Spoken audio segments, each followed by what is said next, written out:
Hello hi everyone అండి. మాతృ సాహితీ ఛానల్ ప్రేక్షకులకు స్వాగతం సుస్వాగతం అండి. అంతా బాగున్నారా అండి? మేమంతా బాగున్నామండి.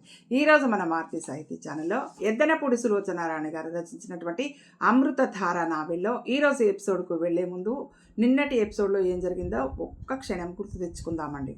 అయితే అక్కడ బామ్మగారికి అనారోగ్యం కావడం, మళ్ళా తేరుకోవడం, ఇక్కడ పనులు ఉండడం వల్ల మనోజ్ ఇక్కడికి రావడము, ఇద్దరి మధ్యన వరుణు తిరగడము, పూర్తిగా వరుణకు ఒక అభిప్రాయం ఏం కలిగిందంటే తను లేకుండా ఉండగలుగుతాడు కానీ అమూల్య లేకుండా ఉండలేని పరిస్థితిలో ఉన్నాడు వరుణ్ అనేది మనోజ్కు అర్థం కావడం ఇంతవరకు నిన్న జరిగింది కదండి. ఈరోజు ఎపిసోడ్లో ఏం జరగబోతుందో చూద్దామండి. మర్నాడు మీటింగ్ జరిగింది. అమూల్య నివేదిక చదివింది. లెక్కలు, జమా ఖర్చులు క్షుణ్ణంగా చెప్పింది. ఫ్యాక్టరీకి ఉన్న ఆర్డర్స్ సకాలంలో అందేలా చేయాలంటే డబుల్ షిఫ్ట్ పనిచేయాలని సూచించింది. అమూల్య నివేదిక వ్రాయడంలో సునిశ్చితమైన నేర్పు, సామర్థ్యం, ఆ అభిప్రాయం వ్యక్తీకరణలో నిర్మోహమాటమైన వ్యాపార దక్షతా శైలి, చక్కటి భావ ఉచ్చారణ వినేవారికి ముగ్ధుల్ని చేసింది. ఆనందంతో ఏకగ్రీవ ఆమోదం తెలియచేశారు అంతా. అమూల్య ప్రతిభకి మనోజు తనే లోపల ఆశ్చర్యపోయాడు. 1-2 విషయాల్లో స్వయం నిర్ణయం చేసింది. ఆ నిర్ణయం కంపెనీ లాభానికే సుమా అన్నట్టుగా ఉంది. తనకు అప్పజెప్పిన బాధ్యతని ఏకాగ్రతతో, చిత్తశుద్ధితో, నిష్పక్షపాతంగా నెరవేరుస్తున్నట్టుగా ఉంది. మీటింగ్ అయ్యి అందరూ డిన్నర్ తీసుకుంటుంటే షణ్ముఖం గారు దగ్గరికి వచ్చి అభినందించారు. మనోజ్, అమూల్య ఇంత బ్రిలియంట్ అని నేను ఎప్పుడూ అనుకోలేదు. Heartiest congratulations, you are very very lucky, నీతో పాటు మేము కూడా అన్నాడు. ఆనందరావు గారికి మొదటి నుంచి అమూల్య అంటే అభిమానమే. అది చదువుకున్న పిల్ల, అది అంటే విషయం అది అన్నమాట.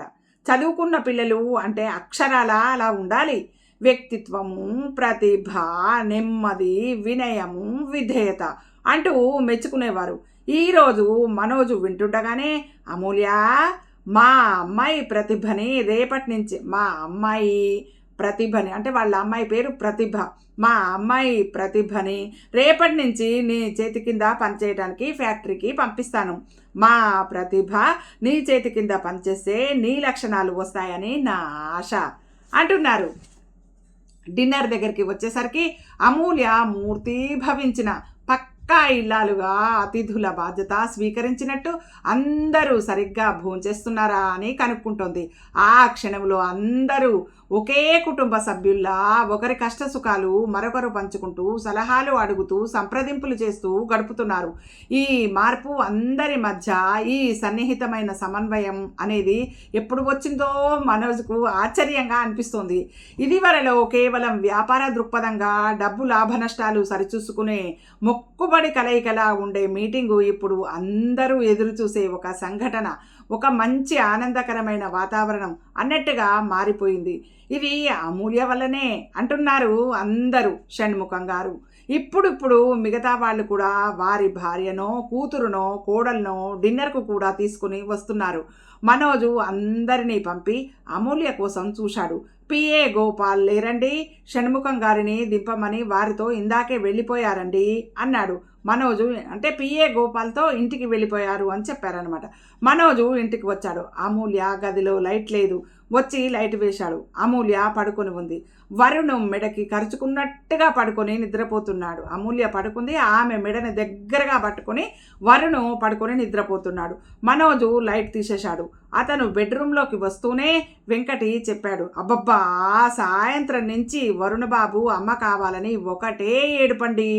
నేనే అమ్మగారిని మాణిక్యం చేత త్వరగా రమ్మనమని ఫోన్ చేయించానండి. అమ్మగారు వచ్చిన తర్వాత కానీ అప్పుడు ఏడుపు ఆపాడండి వరుణ్ బాబు. మనోజ్కి అర్థమైంది. మాణిక్యం ఫోన్ చేసిన సంగతి కనీసం తనకు చెప్పను కూడా చెప్పలేదు. అది తన స్వవిషయం అని కాబోలు. అతను బట్టలు మార్చుకొని వచ్చి పడుకోబోతుండగా ఫోన్ మోగింది. మనోజు తీశాడు. హలో హలో మనోజ్, అవతల నుంచి అగర్వాల్ పలికారు. Yes uncle.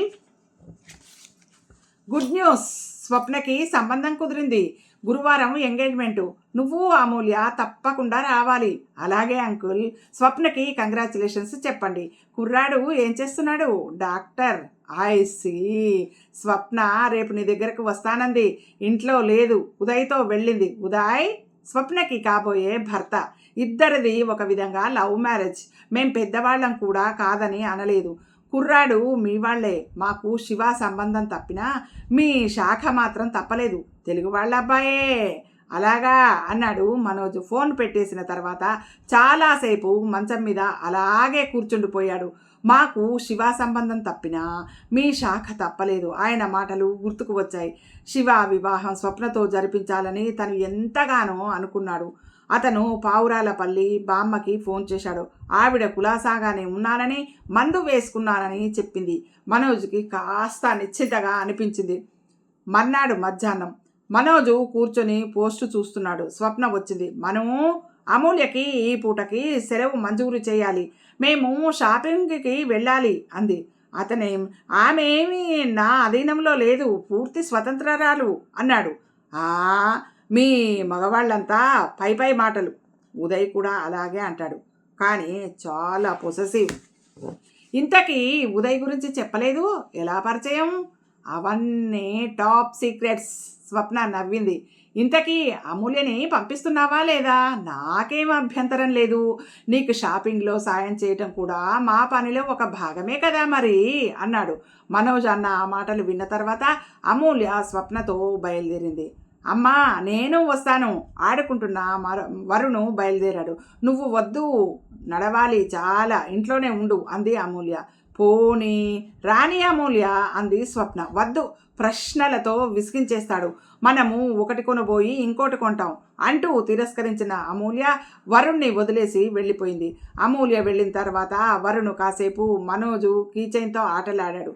తర్వాత గుమ్మం వైపు చూస్తూ అమ్మ ఇంకా రాలేదే అంటూ బిక్కముఖం వేసి చూశాడు. కాసేపటికి అమ్మ ఎప్పుడొస్తుంది అంటూ ఏడుపు మొదలుపెట్టాడు.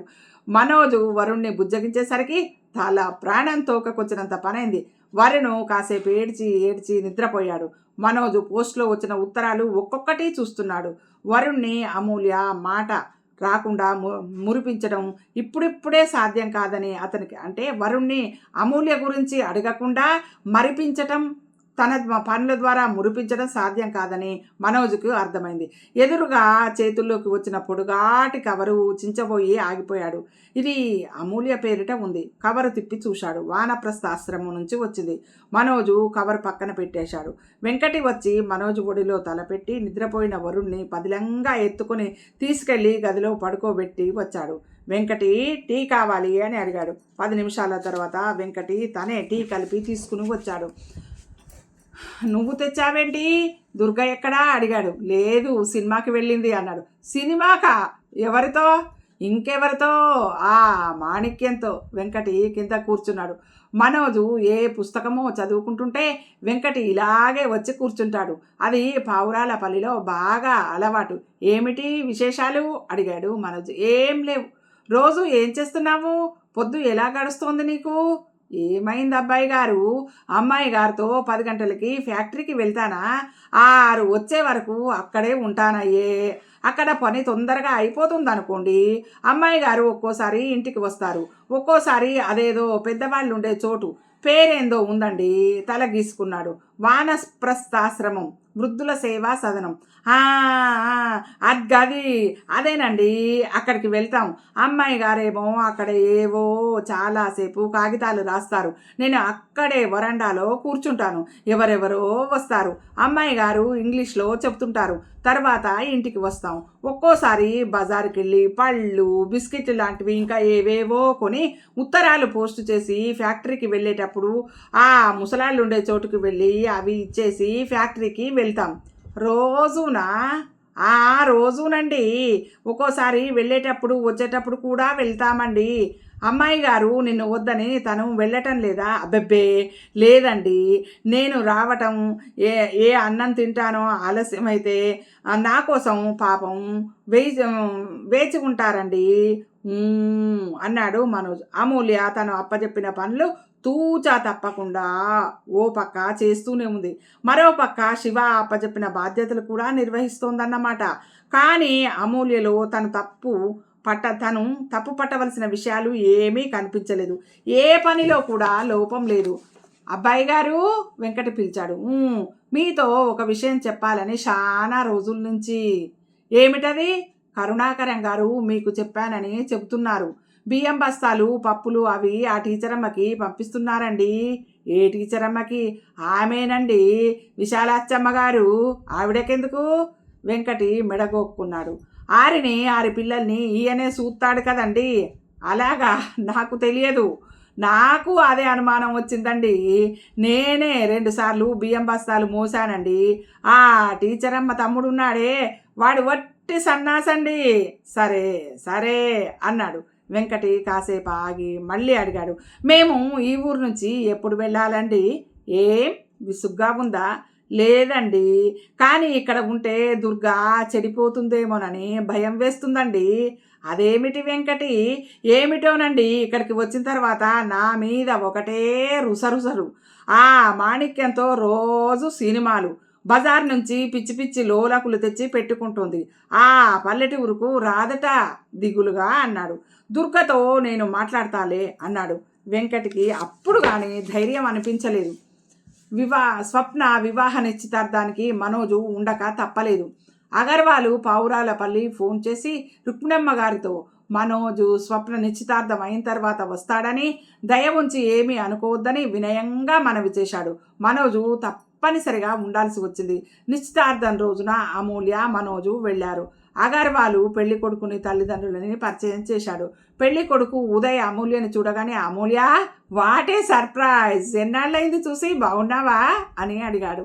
అమూల్య తల ఊపింది. శివ పోయాడని విన్నాను. అవును. వరుణ్ ఎక్కడా? ఇంటి దగ్గర ఉన్నాడు. పెద్దవాడయ్యాడేమో కదా అన్నాడు. బాగా కబుర్లు చెబుతున్నాడు అంది. ముకుందరావు గారు బాగున్నారా అడిగాడు ఉదయ్. అంది. ఉదయ్ అమూల్యని తన తల్లిదండ్రులకు పరిచయం చేశాడు. మమ్మీ, అమూల్య బెంగళూరులో నేను చదువుకునేటప్పుడు పక్కపక్కన అద్దెకు ఉండేవాళ్ళం. అగర్వాలు మనోజ్ని పరిచయం చేశాడు. ఉదయ్ కరచాలనం చేస్తూ గ్లాడ్ టు మీట్ యూ అన్నాడు. నిశ్చితార్థం ముగిసింది. ఇంటికి తిరిగి వస్తుండగా మనోజ్ అడిగాడు, ముకుందరావు గారు తెలుసా నీకు? తెలుసన్నట్టు తల ఊపింది. ఎప్పుడైనా కలుస్తావా? ఫోన్లో మాట్లాడతాను. ఆయన ఎలా పరిచయం? అమూల్య సమాధానం చెప్పలేదు. శివ పరిచయం చేసి ఉంటాడు. అవునా? కాదు, ఆయనే శివాని మాకు పరిచయం చేశారు. అంటే ముకుందరావు గారు పెదనాన్న వరుస అవుతారు. మా నాన్న ఆయన నాన్నగారి నాన్న స్వంత అన్నదమ్ములు. మనోజు ఆశ్చర్యంగా తల తిప్పి అమూల్య వైపు చూశాడు. ఇన్నాళ్ళు చెప్పలేదేంటి మరి? అమూల్య మాట్లాడలేదు. మనోజు మౌనంగా ఉండిపోయాడు. వచ్చినప్పటి నుంచి చూస్తూనే ఉన్నాడు. అమూల్య ఏవి అశ్రద్ధగా చెయ్యదు. చాలా జాగ్రత్తతో మనోజు మాట్లాడే అవసరమే లేనట్టుగా అన్ని పనులు చక్కదిద్దుకుంటుంది. నలుగురిలోకి వచ్చినప్పుడు ఇద్దరి మధ్య ఏ కలత లేనట్టు, ఎవ్వరికి ఏ అనుమానం రాకుండా ప్రవర్తిస్తుంది. మళ్ళా ఇద్దరు ఒంటరిగా మిగలగానే మౌనం గోడచాటుకి వెళ్ళిపోతుంది. అమూల్య ఏదైనా చేయని, అమూల్య మీద ఆనాడు అనుకోకుండా చేయి చేసుకున్న విషయం అతని ఆంతర్యాన్ని దహిస్తోంది. అమూల్యకి క్షమాపణ చెప్పటానికి అతను సిద్ధంగా ఉన్నాడు.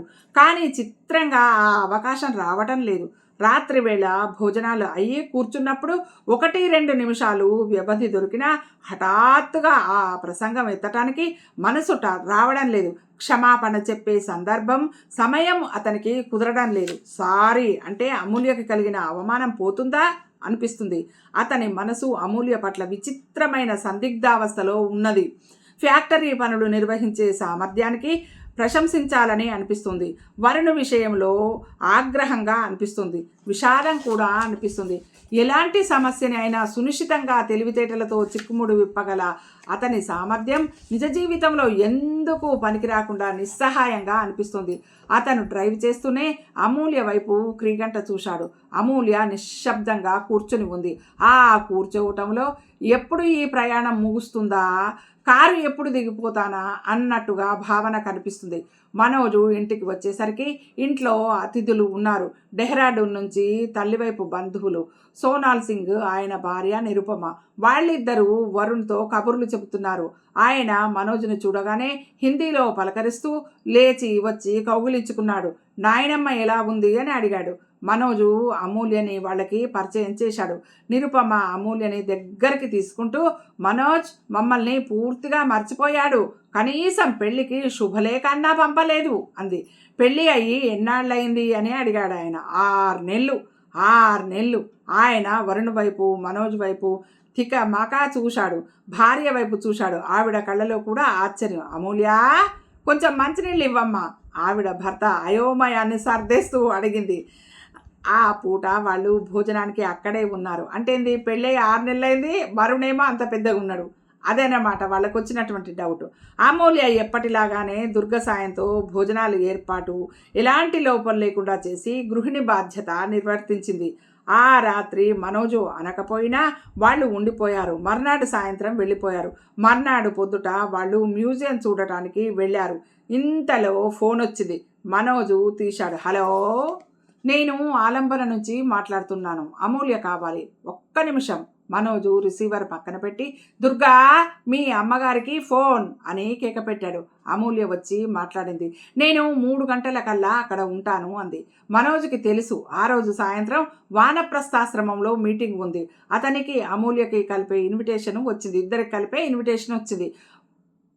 అమూల్య గదిలో నుంచి వెళ్తుంటే అన్నాడు, మధ్యాహ్నం నువ్వు వెళ్ళటానికి కుదరదు, ఆంటీ వాళ్ళు వెళ్ళిపోతున్నారు, ఎయిర్పోర్ట్కి మనం వెళ్ళాలి. అమూల్య వెళ్తున్నదల్లా ఆగింది. వెనక్కి తిరిగి జవాబు చెప్పబోయింది. మళ్ళీ విరమించుకొని అక్కడి నుంచి వెళ్ళిపోయింది. మ్యూజియం చూసి నిరుపమ వాళ్ళు తిరిగి వచ్చారు. ఆవిడ మనోజ్ని అమూల్యని ఒక్క క్షణం సోఫాలో పక్కపక్కనే కూర్చోమంది. ఎందుకు ఆంటీ అన్నాడు మనోజ్. ఆంటీ చెప్పింది మాట్లాడకుండా చెయ్యి, ఒక్క క్షణం కూర్చో. ఆయన మనోజు భుజాలు పట్టి బలవంతంగా కూర్చోబెట్టాడు. నువ్వు కూడా కూర్చో అమ్మా, వరుణ్ణి ఎత్తుకొని కూర్చో అని అమూల్యని ఆదేశించాడు. అమూల్య చెప్పినట్టు చేసింది. నిరుపమ ముగ్గురికి కొత్త బట్టలు ఇచ్చింది. అమూల్య చేతికి ఉంగరం తొడిగింది. పెళ్ళికి రాలేకపోయాం. మనోజ్ వాళ్ళ అమ్మ మాకు చాలా దగ్గర. మేము ఇక్కడికి వస్తే మనోజ్ని చూడకుండా వెళ్ళాం. మీరు ఒకసారి తప్పకుండా డెహ్రాడూన్ రండి అంటూ చెప్పింది ఆవిడ. వాళ్ళు వచ్చిన 24 గంటల్లోనే అమూల్య అంటే వాళ్ళకెంతో అభిమానం ఏర్పడింది. మనోజ్, అమూల్యకి ఇప్పటి పిల్లల్లా భేషజం లేదు. చదువు, తెలివి, అందం 3 ఉన్నాయి. నువ్వు చాలా అదృష్టవంతుడివి అంటూ అభినందనలు తెలిపారు. 3 గంటలు అవుతుంది. మనోజు వెంకటేశ్వర్లు గారు ఫోన్ చేస్తే గదిలో మాట్లాడుతున్నాడు. కొద్దిసేపు అయింది. మనోజు, టైం అవుతోంది, మనోజ్ టైం అవుతోంది అని ఆయన కేక పెట్టాడు. వస్తున్నా అంకుల్ అంటూ వచ్చాడు. ముందు గదిలో వాళ్ళు రెడీ అయ్యి ఎదురు చూస్తున్నారు. మనోజు కారు తాళాలు తీసుకువచ్చాడు. దుర్గా, మీ అమ్మగారిని పిలు అన్నాడు. లేరండి, మీటింగ్ ఉందుట, వెళ్ళారు అంది. ఏమిటి, వెళ్ళిందా? ఎయిర్పోర్ట్కి వెళ్ళాలని తెలుసుగా అన్నాడు. లేదు మనోజ్, మాతో చెప్పింది ఏదో ముఖ్యమైన మీటింగు ఉందిట, నేనే వెళ్ళమని చెప్పాను అన్నాడు సోనాల్ సింగ్. మనోజు ఆగ్రహం కనిపించకుండా మింగేయాల్సి వచ్చింది.